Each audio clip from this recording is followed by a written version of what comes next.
नमस्ते दोस्तों। आज मैं आप लोगों को एक सवाल पूछना चाहती हूँ। आपको क्या लगता है, क्या है आपका देश का नाम? इंडिया, शायद भारत, या फिर शायद हिंदुस्तान? पता नहीं ना।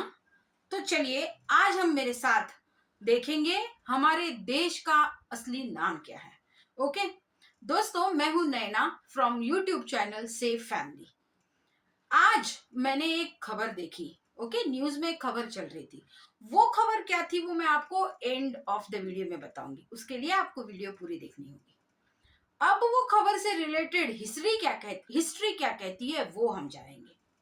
दोस्तों, अगर हम सबसे पूर्वी काल में चले जाए, त्रेता युग, राम भगवान का जमाना, उससे बात करें तो राम भगवान के पिता थे राजा दशरथ।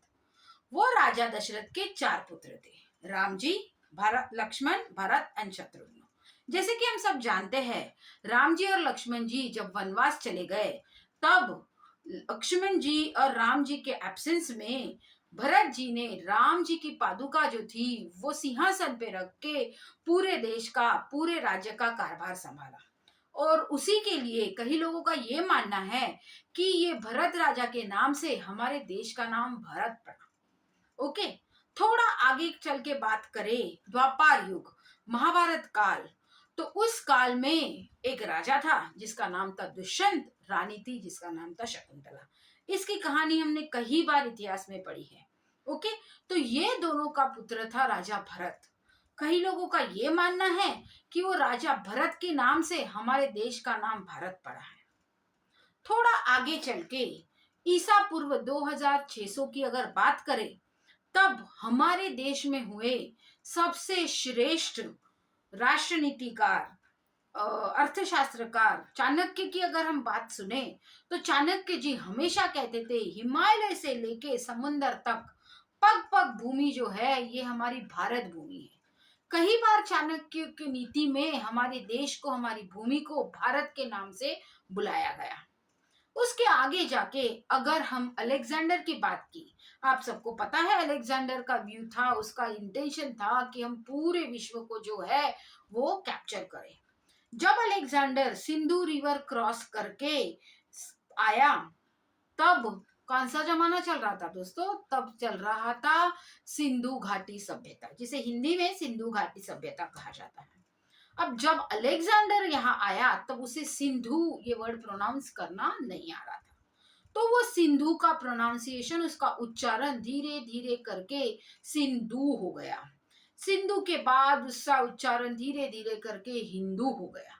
तो इस तरीके से हिंदू रिवर के आसपास रहने वाले लोग का स्थान, मतलब हमारे देश को हिंदुस्तान नाम से बुलाया जाने लगा। ओके, उसके बाद हम अगर थोड़ा आगे जाए, तो आप देखिए जब मुगल्स हमारे देश में आए, आपको पता ही है कि मुगल्स ने हमारे देश की क्या विटंबना की। हमारे देश की हिस्ट्री, हमारे देश का जो भी कल्चर था, उसका विनाश करने के लिए उन्होंने तब की सबसे श्रेष्ठ यूनिवर्सिटी, विश्वविद्यालय नालंदा, उसकी राख कर दी। ओके, तो इस तरह उन्होंने हमारे देश को विटंबना विटंबना देश की विटंबना करना चाहा। जैसे ही सेम हमारे देश के नाम के साथ उन्होंने किया दोस्तों। जब वो मुगल्स हमारे देश में राज करते थे, तब उन्होंने सिंधु से सिंधु और सिंधु के बाद हिंदू बुलाना शुरू किया हम लोगों को। ओके, अब उससे थोड़ा आगे जाके मॉडर्न हिस्ट्री में अगर हम ब्रिटिशर्स की बात करेंगे, तो ब्रिटिशर्स ने हमसे क्या क्या नहीं लूटा दोस्तों। उन्होंने हमारा कल्चर, हमारा हिस्ट्री, हमारे देश का नाम तक चेंज कर दिया। और that they have done it purposely. कैसे? उन्होंने सिंधु का नाम हिंदू, हिंदू से इंदु, और फिर उसका इंडिया कर दिया। जब वो हमारे देश से गए हमें स्वतंत्र करके, तब हमारे देश का नाम रिपब्लिक ऑफ इंडिया रखा गया। लोग हमें इंडिया के नाम से जाने जाते थे। आप सभी बहुत अच्छे से जानते हैं कि ब्रिटिशर्स ने जो कुछ हमारे देश में किया वो क्या इंटेंशन से किया। तो दोस्तों तब से हमारे देश को इंडिया, रिपब्लिक ऑफ इंडिया कहा गया। कल अब मैं आपको बताऊंगी कि मैंने जो न्यूज देखी थी उसमें क्या था। कल मैंने एक न्यूज देखी दोस्तों, जिसमें हमारी महामहिम राष्ट्रपति द्रौपदी मुर्मू जी ने हमारी G20 जो समिट चल रही है, वो G20 समिट में आए हुए अलग अलग देश के प्रतिनिधियों के लिए रात्रि भोजन का आयोजन किया।